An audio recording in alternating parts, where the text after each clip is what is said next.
Ini baru betul-betul hidden gem. Ramai orang tak tahu. Sebab kami pun 2 kali pusing. Akhirnya sampai juga dekat sini. Nampak tu? Oh! Masjid Pematang Batu. Ada apa dekat sini? Ada nasi kandar Melayu yang power. Nasi kandar Pematang Batu. Jom.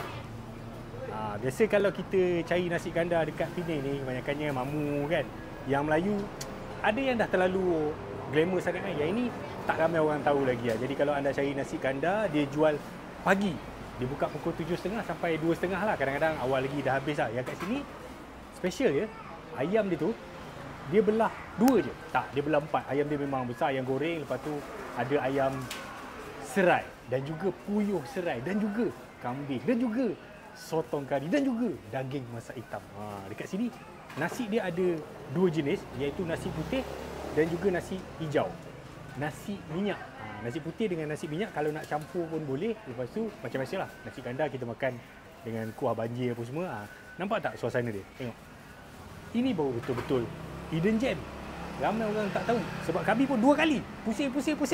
Akhirnya sampai juga dekat sini. Terima kasih kepada warga Penang yang share lokasi ni. Orang cakap, janganlah tunjuk. Sebenarnya bukan semua orang nak rahsia. Ada je orang tak nak simpan rahsia. Selamat datang kat sini. Tapi ada satu berita tak baik. Dia tutup satu Ahad. Dia buka Isnin sampai Jumaat je. Pagi 7.30 sampai 2.30 petang.